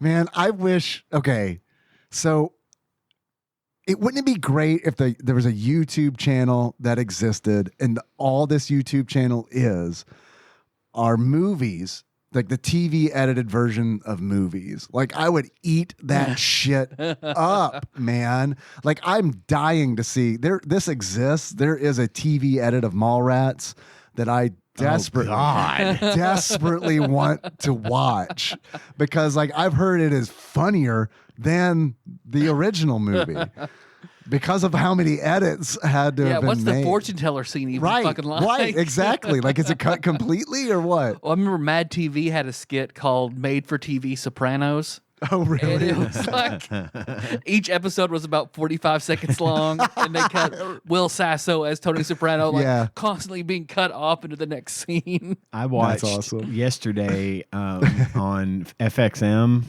on YouTube, which is just another FX version. But it's a commercial channel. Okay. I watched like 5 Die Hard movies throughout the course of the day, and all of them were edited for TV. Oh, hell yeah. So in the third movie, which is that's a great the one with Sam Jackson. What's it fucking called? It's Die Hard with 3 a with a Vengeance. Yeah. The very first scene of that movie that John McClane is in, they take him into Brooklyn and make him wear a sign that says "I hate N-word." Right. Yep.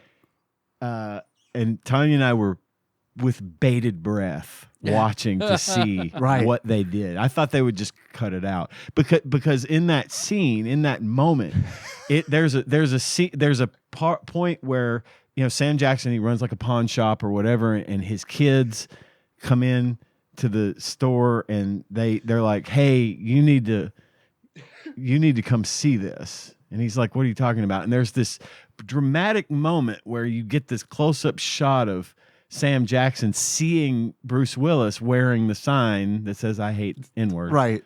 And it's like you get that feeling of, oh God, here it comes. Here it comes. He's gonna die. Today is the day that John McClane dies. It says "I hate everybody." Man, and it's so badly like you could see like how horribly like CG'd onto the signboard it is. Tanya and I both just let out this collective Jesus Christ. What I wish it was is they just changed hate to love. Well, you said to edit it. I thought that's what you meant.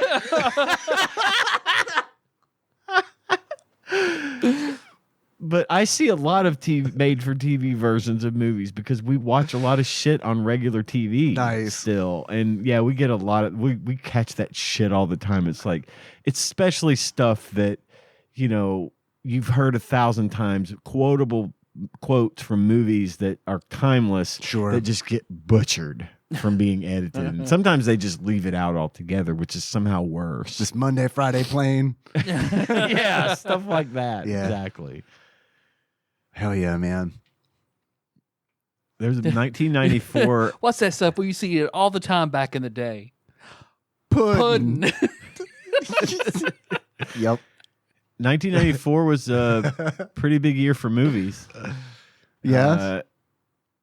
Forrest Gump, Pulp Fiction, The Shawshank Redemption, Speed, and Dumb and Dumber all released in that year. The Lion King, The Mask, and Ace Ventura. They Jim both came out in Carrey- the same year. Jim Carrey Wow. had 3 movies that year. What was Dumb and Dumber, Oh, right. Mask, Fuck. and Ace Ventura. Major League 2 open. This is what I meant. I didn't find this in my notes earlier. Major League 2 opened in March 30th, 1994, going up against D2, the Mighty Ducks, and 4 Weddings and a Funeral. So it didn't have a lot of competition, which is why it opened at number 1. And then The Sandlot had come out the year before. So everybody was all about baseball. Friends debuted in September of 1994. Seinfeld there and The for you. X-Files were peaking. O.J. Simpson's White Bronco chase happened in June of 1994. And wrestling fans were watching Bret Hart and Shawn Michaels feud while WCW was recruiting Hulk Hogan. Rest in peace, Hulk Hogan, by the way. Listen, my memories of Hulk Hogan are good ones. Like I am rest in peacing old school Yep. Hulk Hogan from when I was a Rest kid. in peace, your art. Right. Aside from that, I can't imagine that man ever being at peace. anyway, sorry. His daughter came Tangent out it like, again. yeah, glad that fucker's dead. Oh, really? So, yeah. Ooh. Yeah. All right. Well, what do you think Flopsy gave Super R.B.I. baseball? I think this one was probably pretty high. Yeah, I think that's probably. We're talking like at least 3 stars. At least. I might even say 3.5. I'd say 3.5 is probably fair. I'm good with that. If they have the same feelings about the controls that GamePro did, maybe 3, but I don't think they will. I think 3.5 is probably good. They tend to skew a little high. I'm good with 3.5. What do you think the availability is like? I'd say this one would be common. Maybe very common? Because wasn't Super Bases Loaded, wasn't that very I common? believe we hit a very common on that one. And again, But this is later, so maybe they didn't make as many. is this true? It's very close to the end of the Super Nintendo's run. I'd still say common. I don't know about very common, but my guess would be common. Tyler, you go with lock it in? 3.5 common. 3.5 common. Okay. Well, I totally have the page ready. Don't worry about it. Yeah, I It's knew totally that. good. According to Flopsy, a.k.a. the Ultimate Nintendo Guide to the SNES Library 1991 through 1998 by Pat Contry, courtesy of Monster Mold Mike and a shadowy, mysterious benefactor. Super R.B.I. baseball. What the fuck? Okay. Availability. Very uncommon. Whoa. 2.5 stars. Wow, we were way off the mark Yeah, on We that were one. way off. That was not what I expected. Let's see. I need to go to the reflections in order to get a reason behind this. P.S. says this isn't the R.B.I. baseball that most people know of. Starting with R.B.I. Baseball 4 for the Genesis in 1992, the series shifted away from its original roots and development was rebooted. The reboot was a jarring change from the NES games that most players and fans were familiar with. The new fielding engine and the closer camera angles were the biggest differences, and this new blueprint is what Time Warner stuck with here. Fans of the R.B.I. games on the NES should seek out Super Batter Up instead. Different name, same game. So it sounds like their biggest problem is that veered too much from the Too original. far away from the original. Okay. Which we don't have any basis for knowing that, Yeah. really. So Yeah, my bases are unloaded. How much do you think this game is? Well, fuck. Now that it's very uncommon, and apparently maybe didn't have a super great reception. I don't know. The GamePro guy liked it.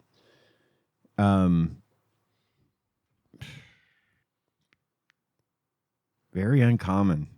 $40. $40 for me and $70.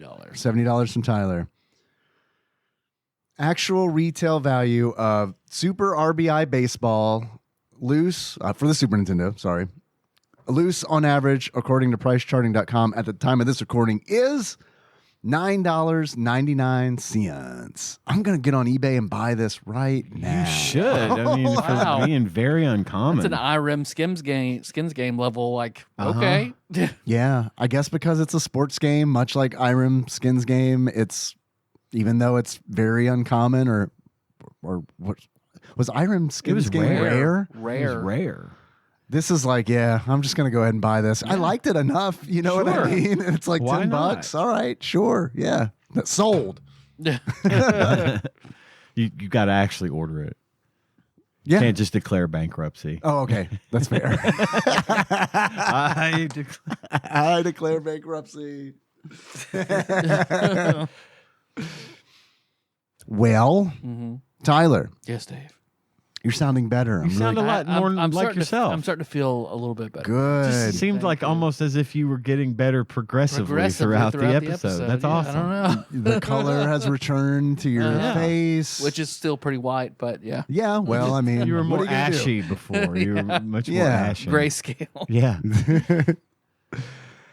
If you were to give this game a beard that sums up how you feel about it, what beard? Why beard? I guess I would give it Bluto's beard. Bluto's beard Bluto. So from Popeye. From Popeye. So still the antagonist, but pretty good. Pretty good. Okay, Tyler. Yes, Dave. If you were to give this game a pair of glasses, sums up how you feel about it. What glasses? I'll give it the black rimmed glasses of SpongeBob SquarePants. Nice. Which also look just like Ricky Vaughn's Yeah. original Wild Thing glasses. Yeah, they changed the before glasses. Skull and Crossbones, which made Melissa laugh out loud the second, because we didn't watch one Major League, so whenever he comes out with that, she was like, "What the fuck?" Oh, God. Having no basis Uh-huh. and then seeing this movie is Yeah. even worse. But the glasses they looked different. They were a different style. Yeah. It's like he went down to fucking Rite Aid and got a pair of glasses and stuck a thing on the center of them, and they weren't at all the same glasses. I figured he'd at least still have his old glasses. Is there a line about him having contacts or anything? Why No, he doesn't wear no. them. It's just Because I was waiting for that too. And it's funny you bring that up because I was like, well, I know why he lost his fastball. It's because he can't see. No, that doesn't, because Yep. they never address. I any of that. assume that given his, riding around in a Bentley and wearing suits and being Mr. Clean Cut, that he probably just got contacts. Right. But I do feel like the move, since it was like a major plot point in the Yeah, first they should have movie, said that something. there needs to be a line in it. I mean, there was at least one or two lines they could have left out to make room for that. Yeah, totally. If they felt like Totally. they needed to. Yeah. But it was the second sports movie I saw this week, and not as good as the other sports movie I watched. What was the other one you watched? Happy Gilmore 2. Oh, no. is that out? Yep. It's out. Yep. We were going to watch that tonight. Did you not like it? No, I did like it. Oh, you did like it. Oh, okay, good, It was good. the better of the two sports Oh, movies okay. I watched. thought you Yeah. were saying the opposite. Okay, Okay, awesome. cool. Yep. Awesome. I was like, God, I hope Happy Gilmore 2 is not worse than Major League 2. Jesus. No. Don't fuck with my Happy Gilmore. I liked it. I like it. Melissa, who did not love Happy Gilmore 1, liked Happy Gilmore 2. Okay, well, we're probably going to watch it tonight, so I'm excited. Yep. Cool. Good deal. Talk about that next week. Well, I think that's it. I think we have a show. And then next week is next Major week, League 3, and you said Baseball Simulator 2020? Super Baseball, I believe it is called Super Baseball 2020. Super Baseball 2020. Yes, Super Baseball 2020. All right. We've already done Baseball Simulator 2000. So we don't have to do that one Okay, ever again. cool. And I don't want to. All right. So, how you guys want to close this one out? Let's do business. Okay. You're gonna make Sorry, a butt sing. I was dead. I'm sorry. No, it's fine. Absolutely. I'm still getting Completely. Monty Python. I'm getting better. completely. I feel happy. So, Most importantly, that Patreon. yeah, there we go. I needed that. I didn't know. I almost You were didn't know lost. what to do Yeah. last week while you were dead. I don't know if you listened to the episode, but it was just a. I will. I'm driving to Knoxville tomorrow to move Anna, so I plan to listen to it then and update show notes. So Cool. All right, so patreon.com/tadpog is where you go to donate money to our show. We use that money for various things, including apparently Resurrection. resurrections. Mhm. Which So- worked. back up in that Work. ass. Ooh, the resurrection. Nice. Nice. And if you donate $5 to the show, if you donate $1 to the show, you get access to all of our bonus content, which is a hell of a deal to value. If you donate $5, not only do you have that same access, you also become an honorary TADPOG Jake. Hell yeah. And once a month, I read the list of $5 or more donors as Jake. I fuck with their names and make it Jake, this, that, or the other. You know how it goes. But if you- Jacomancy. Jake Romancy, exactly. If you donate $20 or more, you have all those benefits, plus you are an executive producer, and I read the names of the executive producers every week.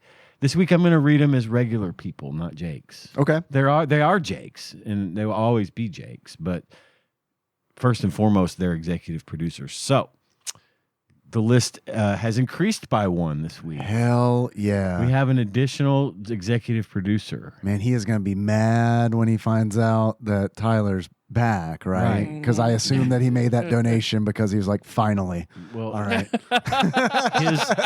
his $20 donation, I think, is what put us over the top to be able to resurrect Tyler. Hell So, yeah. I mean, it's just where it. Thank you. It's just amazing. We have our friend back because of you. Thank you.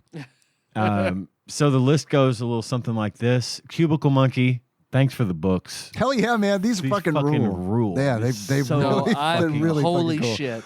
I wish- I just sent pictures to Miller and he was like, holy fuck, how'd you get those? So in addition to Cubicle Monkey being a more than $20 executive producer, he sent us these books, and they're Yep. it's great. And he's honestly, he's been a really fantastic supporter, Of like for Oh, yeah. a very top long tier. time. I mean, it really does mean a lot. Yeah, So, it really and these does. books are fucking amazing. I wish that he could have seen Tyler's face when he opened yeah. when he opened the box. I'm glad I never told Tyler. Beetlejuice style, my jaw fell off and we had to put it back on. Right, because you hadn't fully Still finished healing. regenerating. Yeah.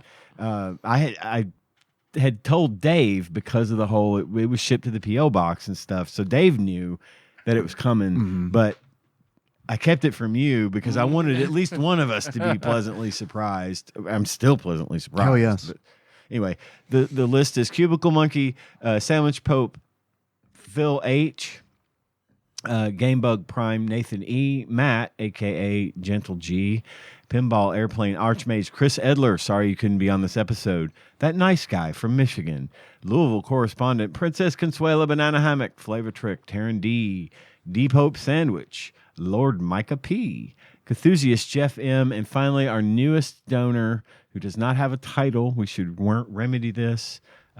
Jesse Y. Thank you so much for becoming a new executive producer, and thanks to all. Oh my God, that's awesome! The art in this book is amazing. Oh, I cannot wait. To That's look through like this book. fucking Dark Tower And style. Yes. Yeah. Odette's huge It's tits. Odette's tits. Oh my God! Wait, what page? What page? 185.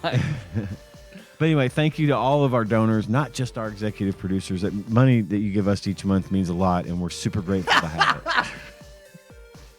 So, Awooga. That's fucking funny. That's great. No, yeah, it's got very good art in it. Yeah, it does. It reminds me of those Dark Tower books where it's like interspersed with those like really great paintings. that is not how I pictured Lucia CMR, an actual kid, yeah. That's crazy. I pictured Lucia Marr to look like a smaller Michelle, what's her Yeah. name from Michelle Rodriguez? yes. Yes, me too. Oh, we're still recording. Let's Yep, you're close right. it out. We should. How are we doing it tonight? What did we land on? Have we picked anything yet? We have not. As if we're coming back from the dead. Oh, good. Ooh. I like it. So until next time.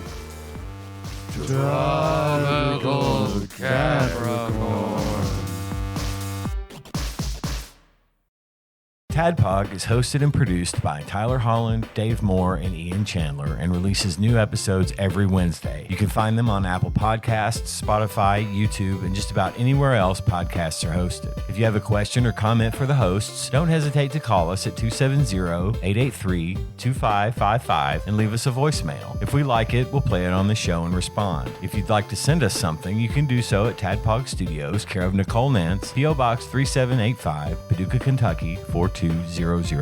If you'd like to donate to the show, visit patreon.com/tadpog, and with a minimum donation of $1 per month, you will get access to all of our fun bonus content. Join the conversation on our Discord server at bit.ly/tadpogdiscord. Registration is free, and we'd love to have you there. If you enjoy our show and haven't already, don't forget to find and tap that subscribe button so you don't miss anything. Thanks for listening, and we'll see you next week.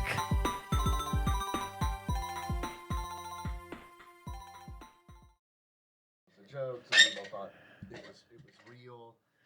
Unfortunately, it was real. I'm recording. This is stinger Oh, material. shit. Okay, Yeah. all right. Spend Patreon funds to get a ritual from a necromancer. Yeah. I've got a source for the ritual. How about we were just a little short on our Patreon? we're having to bring it back ourselves instead of hiring a necromancer. I like that. I was just gonna tell him it's so weird to me that people would think that we would just be so casual And just and record an the episode. show and laugh and have a good. Tyler died. Sorry, guys. Anyway, Major League fucking rules. Bob Euchre's really funny, and Oh my God! I mean, I get it. What he would have wanted. It's- So okay. yeah. It's not that the sentiment isn't appreciated. Obviously, we're glad that people were concerned, but Jesus, I think this would have been less of a we're gonna just suddenly, by the way. I went on to the Goth Girls subreddit, and I made a few posts, and I asked around. God damn it! I'm sorry. I'll cut this. I'll cut this. I couldn't, man. I tried, but when you guys were both laughing, it was like, All right. fuck, I can't. It's fine. I'll mark it and cut it. Okay, so where do you want me to start from? The Goth Girls. Goth Girl subreddit. Try. Yeah. You could try to do that again. Okay. All right. God damn it. All right, here we go. So I checked around on Reddit and found some commenters on the Goth Girls. Fuck, God damn it. All right. Okay. I'm sorry. Okay. That's really funny. Sorry. Yeah. I'm gonna keep all of this. Yeah. This is all going in the stinger. Okay, Every bit of great. it. Spacer. I got you. You're good. So it was very, very sweet because I did have to weigh in because Melissa told me, hey, people think you really died. So I had to pull up Facebook. It's very sweet that John Boschko was very concerned. He's like, let me actually pull it up real quick, what he said. The last podcast was dedicated to Tyler. Please tell me something didn't happen. I've been upset since I've heard it, and I wasn't sure if it was true. So that's very sweet. Also, Dick Dougie was like, right? What's going on? So, I've got a whole mess. This is part of the stinger. The stinger is going to have multiple sections because I got some stuff of us talking about it at the beginning. So it's going to sound a little weird and janky, but it's all going to be it's a lot of good stuff. good stuff. So you're very nice, John and Dick Ducky. And their Shake had to comment, oh, it was a different Tyler. It was a different Tyler. Oh, I like that. I like that angle. All right. right, we're out.